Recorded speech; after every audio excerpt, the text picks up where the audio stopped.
talk about Qatar and several Arab nations pulling out and not supporting Qatar.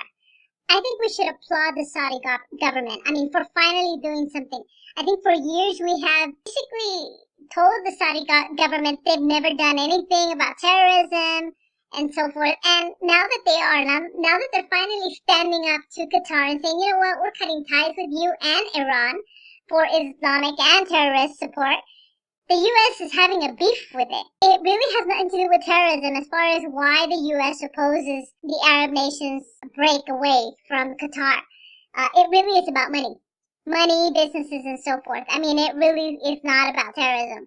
If it was about terrorism, they would have supported the Arab nations that actually broke ties with them. Because for years, the Qatari government or the royal family of Qatar has influenced terrorists. They've openly harbored them. I mean, they give them hospitality hotels, expensive hotels where they can actually stay in, and all of the protection by the royal family. I mean, it is widely known that Qatar is a corrupt country.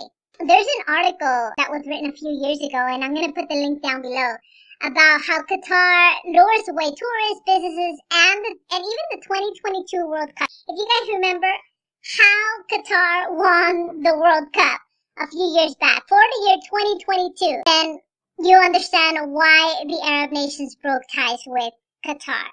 Corruption played Qatar. Qatar is not our friend, and the fact that the U.S. government is supporting Qatar is shameful and downright disgusting. They too should break ties with Qatar.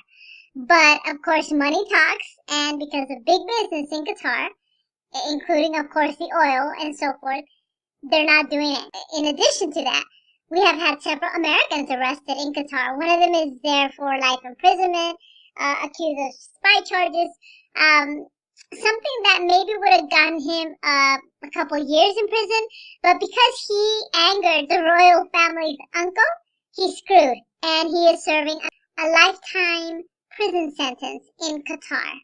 Qatar, like the other United Arab Emirates countries, they have Islamic law. And it basically states that if a woman is raped, it is the woman's fault for having sex outside of marriage. Really. And unless there are 3 men that are willing to vouch for her, that she indeed was raped, that it wasn't something consensual, then she will serve more than a year in prison. Woman's word is never valid in Islamic, according to Islamic law. And this is what really, really bothers me and should bother everyone. The U.S. government, our U.S. ambassador in Qatar, is not there to serve U.S. interests, but Qatari interests. The former U.S. ambassador, a few years back, is now a major lobby for the Qatari government. How fucking wrong is that? I mean, really. The 2022 World Cup scandal, basically, when it was awarded to Qatar and everybody found out how they actually won the 2022 World Cup bid, really outraged many people. And a lot of us thought that FIFA was finally going to do something about it and strip them of hosting the World Cup, but they didn't. Obviously, Sepp Blatter is another issue, another corrupt individual, or money talks. So, again, I'm glad the Arab countries pulled out. They're finally saying, you know what, enough is enough. Screw you, Qatar, and I'm glad that they're doing it.